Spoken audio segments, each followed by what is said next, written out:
राज्यात 2 कंत्राटदारांच्या आत्महत्येची घटना ताजी असतानाच आता पुन्हा एकदा एका कंत्राटदारानं आत्महत्या केली। थकीत बिलं कंत्राटदाराच्या जीवावर उठू लागली आहेत। त्यामुळे प्रशासकीय व्यवस्थेचा ढिम्म कारभार कसा चव्हाट्यावर आलाय पहा या रिपोर्टमध्ये। महाराष्ट्रात पुन्हा कंत्राटदाराची आत्महत्या। लेकरांना कसं सांभाळायचंय? लेकराचा भले काय 2 कोटी घरातून पैसा घालून काम करून डोकं बदलून पडले शेवटी।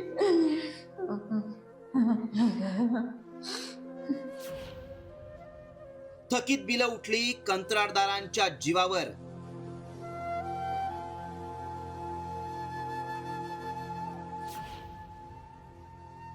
वर्षभरात 3 कंत्राटदारांनी संपवलं जीवन।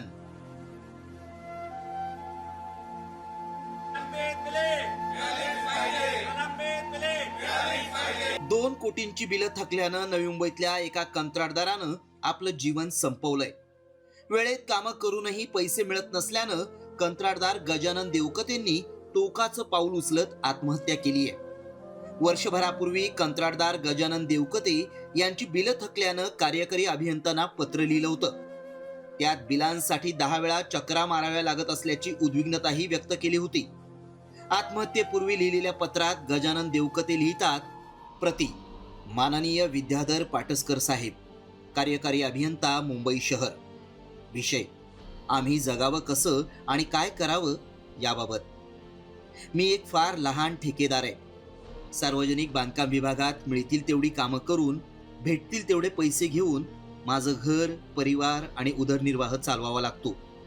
पण गेल्या 2 वर्षात ज्या अडचणी येत आहेत त्याचा विचार करून फार वाईट वाटतंय। लहान ठेकेदारांना कामं मिळवण्यासाठी आणि बिलांसाठी देयक मिळवण्यासाठी 10 वेळा फिरावं लागतंय। म्हणून मला जगावं कसं आणि काय करावं हा प्रश्न उद्भवतोय। आमच्यावर उपासमारीची वेळ आपण येऊ देऊ नये आणि आम्हाला सहकार्य करावं ही विनंती। आपलाच गजानन देवकते। माझे पती सिव्हिल कॉन्ट्रॅक्टर होते। 2-3 वर्ष झाले बिल अडकून बसली। पावणे 1.5-2 कोटीचे बिल अडकून बसल्यामुळे घरातून गोल्ड लोन करून पैसे कामात घालून सुद्धा साहेब लोक पैसे काढून जेई सगळ्यांच्या सह्या होऊन सुद्धा शेवटच्या टेबलवर येऊन सुद्धा लोक पैसे काढत नव्हते। लाच खाल्याशिवाय पैसे देत नव्हते। आमच्याकडे लाच द्यायला पैसे नसताना सुद्धा आता काय मार्ग नव्हता म्हणून माझ्या पतीने आत्महत्या केली। घर बाळ कसं सांभाळायचं म्हणून। कंत्राटदारांची विभागनिहाय किती कोटींची बिलं थकीत आहेत पाहुयात ग्राफिकच्या माध्यमातून।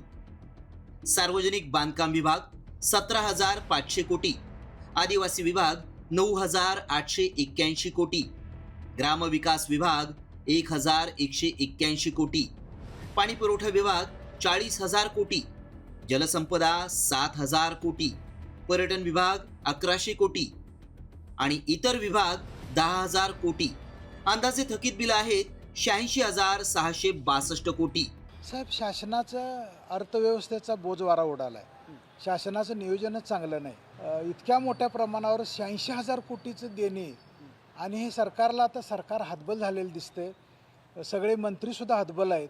कुणाकडं आम्ही परवा आदिवासी मंत्र्यांच्याकडे गेलो तर माझं म्हणजे मी काय करू शकत नाही अशा भावनेत सगळे मंत्री आहेत।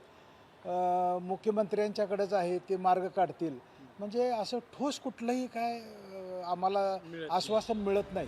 गेल्या वर्षभरात 3 कंत्राटदारांनी आत्महत्या केल्या आहेत। जुलै 2025 मध्ये सांगलीतील हर्षल पाटील, सप्टेंबर 2025 मध्ये नागपूरचे PV शर्मा आणि 25 ऑगस्ट 2026 ला नवी मुंबईतल्या गजानन देवकतेंनी आत्महत्या केली आहे। नुकतीच कंत्राटदारांनी थकीत बिलांच्या मुद्द्यावर मनसे अध्यक्ष राज ठाकरेंची भेट घेतली। त्यानंतर अवघ्या 24 तासात नवी मुंबईतल्या कंत्राटदाराच्या आत्महत्येची बातमी समोर आली। यावरून विरोधकांनी सरकारवर निशाणा साधलाय। मोठ्या कंत्राटदारांचे 100 कोटीच्या वरचे एक कंत्राट दाखवा। महाराष्ट्रामध्ये 6वी घटना आहे आत्महत्या केलेल्या ठेकेदारांची। छोट्या छोट्या कंत्राटदारांचे पैसे द्यायला पैसे नाही, मग तुम्हाला समृद्धी, शक्तिपीठ, पुन्हा आता समृद्धीचं एक्सपान्शन 5-5 हजार कोटीचे 13 पॅकेज, तिकडे कोकणामध्ये 20 पॅकेज 5-5 हजार कोटीचे 16 ठेकेदारांनाच वाटून दिलं जातं। आणि या लोकांचे पैसे देण्यासाठी तुमच्याकडे पैसे नाहीत। आदित्यजी, कंत्राटदाराची बिलं थकीत असताना आज उलवेमधील एका कंत्राटदाराने आत्महत्या केलेली आहे। आपल्याला मी हे अनेक दिवस सांगतोय, गेले 1.5-2 वर्ष सांगतोय की अनेक बिलं ही थकीत आहेत.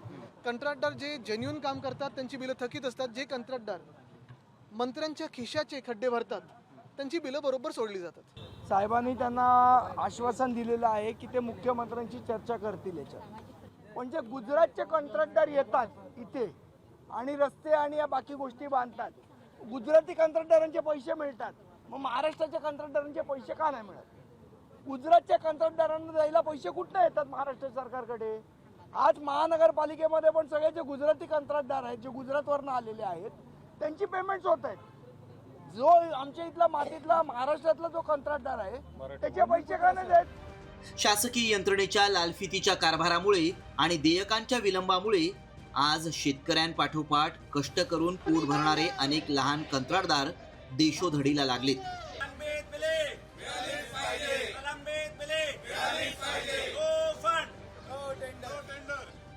गजानन देवकते यांच्या आत्महत्येनं पुन्हा एकदा प्रशासकीय दिरंगाईचं विदारक सत्य समोर आणलंय. एकीकडे कुंभमेळ्याच्या कामासाठी हजारो कोटींची निविदा प्रक्रिया राबवली जाते, दुसरीकडे थकीत बिलं लहान कंत्राटदारांच्या मुळावर उठलेत. त्यामुळे कंत्राटदारांनी टोकाचं पाऊल उचलू नये म्हणून सरकारनं सकारात्मक तोडगा काढण्याची गरज आहे. कॅमेरा पर्सन राकेश सह भरत मोहोळकर, साम टीव्ही न्यूज, मुंबई.